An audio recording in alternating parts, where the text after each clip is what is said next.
Charlie Munger, célèbre investisseur milliardaire et vice-président de Berkshire Hathaway, a un conseil percutant pour ceux qui veulent bâtir leur richesse. Les premiers 100 000 $ sont les plus difficiles à amasser. Ce conseil n'est pas seulement partagé par Munger, mais également par d'autres investisseurs qui ont réussi à accumuler des millions. Pourquoi est-ce si vrai? Parce que ces premiers 100 000 représentent une étape critique, le moment où l'on pose la base d'une future liberté financière.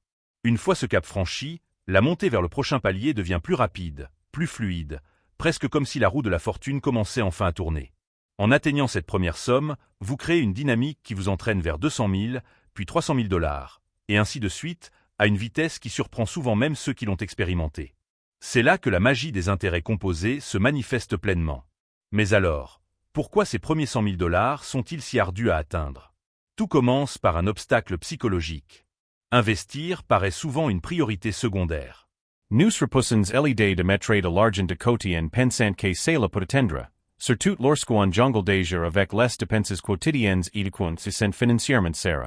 On se promet de commencer à investir une fois qu'on n'aura plus d'argent, mais cette attitude est trompeuse. Attendre d'avoir des excédents avant d'investir revient à dire que l'on allumera un feu uniquement lorsqu'il produira de la chaleur. En réalité, ce qu'il faut, c'est allumer ce feu d'abord, car c'est justement ce qui produira cette chaleur dont on a besoin. Vous n'investissez pas parce que vous avez trop d'argent, vous investissez parce que vous voulez en avoir davantage. L'investissement, même petit au départ, est la clé qui débloque l'accès à une future richesse. La plupart d'entre nous connaissent des personnes qui trouvent 1000 raisons de ne pas investir. Le risque, la peur de perdre, l'incertitude du marché. Mais, comme dans la plupart des situations de la vie, le premier pas est toujours le plus difficile. Lorsque la ligne d'arrivée semble si loin, il est facile de procrastiner et de tout remettre à plus tard. Pourtant, si vous voulez atteindre ce premier cap des 100 000 $, il faut faire ce travail de manière rigoureuse. Au début, la majorité de ce montant proviendra de votre propre épargne et non des gains d'investissement. C'est un effort personnel significatif. Le temps, la discipline, les sacrifices quotidiens. C'est après cette phase initiale, une fois que votre portefeuille commence à croître significativement, que les intérêts composés se mettent véritablement à faire des merveilles. Par exemple, si vous avez investi 5 000 $ et qu'il génère un rendement de 10%, cela ne représente que 500 $. Une somme qui peut sembler dérisoire, et que vous pourriez aussi bien gagner en faisant quelques heures de travail supplémentaires. Cependant, lorsque vous avez 100 000 $ qui rapportent 10%, c'est 10 000 $ de gains en un an. Voilà qui commence à ressembler à un salaire, un montant qui peut faire une vraie différence. Cette transition est essentielle, car elle change votre perspective. Les gens disent souvent qu'à partir de 100 000 $, les progrès deviennent vraiment perceptibles. Le phénomène de boule de neige se produit. Plus votre portefeuille grossit, plus la vitesse à laquelle il croît s'accélère. C'est incroyablement motivant et cela incite à continuer, car vous commencez à voir des résultats tangibles. Cela peut même vous amener à chercher des moyens de développer votre portefeuille plus rapidement. Que ce soit en augmentant vos revenus, en améliorant vos compétences en matière d'investissement, ou en réduisant des dépenses inutiles pour réinvestir cet argent, chaque étape est motivée par la perspective de gains plus importants. Prenez, par exemple, la décision de ne pas aller manger au restaurant un soir. Cette dépense de 100 $, si elle est investie, peut vous rapporter 10 $ la première année, puis 11 $ la seconde, et ainsi de suite.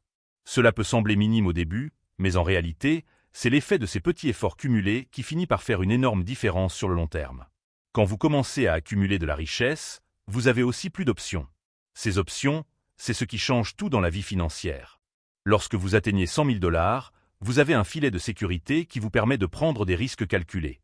Vous pourriez accepter un nouvel emploi avec un potentiel de revenus plus élevé, même s'il est moins stable, car vous avez l'épargne nécessaire pour faire face à une période d'incertitude. Vous pourriez enfin envisager de lancer une entreprise, car vous avez désormais un capital de départ, ou saisir une opportunité d'investissement immobilier rare. Avoir des économies, c'est avoir le luxe de pouvoir dire « oui » à des opportunités qui étaient hors de portée auparavant.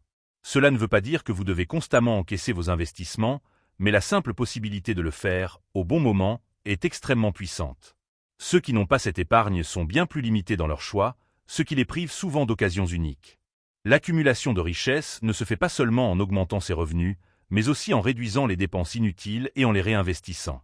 Trop souvent, les gens se laissent piéger par l'idée qu'ils ont besoin de posséder des choses pour se sentir riches. Par exemple, une voiture flambant neuve peut être un piège financier qui vous retient de l'atteinte de vos objectifs. En évitant de prendre des paiements importants pour des véhicules ou d'autres luxes, vous libérez des ressources que vous pouvez réaffecter à l'investissement et à la création de richesses. Chaque dollar investi travaille pour vous, à chaque seconde, de manière invisible mais implacable, jusqu'à ce que vous commenciez vraiment à constater une croissance significative de votre portefeuille. Le plus intéressant, c'est que, en fin de compte, une fois que vous vous êtes familiarisé avec le processus d'épargne et d'investissement, il devient plus facile de continuer. C'est une habitude, une seconde nature. Vous continuez à trouver des moyens d'épargner, de générer plus de revenus et d'investir cet argent excédentaire. Vous apprenez aussi à faire des choix de consommation plus réfléchis, en décidant si l'achat est vraiment nécessaire ou s'il serait plus sage de le transformer en investissement. Cette habitude d'épargner et d'investir est ce qui permet de créer une boule de neige qui grossit au fur et à mesure qu'elle roule. En continuant à investir, vous vous familiarisez avec les hauts et les bas du marché, apprenant à ne pas paniquer quand les cours chutent, mais plutôt à les voir comme des occasions. Une fois que vous atteignez la barre des 100 000 $, c'est comme si la pression se relâchait quelque peu. Vous avez déjà prouvé que vous pouvez économiser et investir sur le long terme.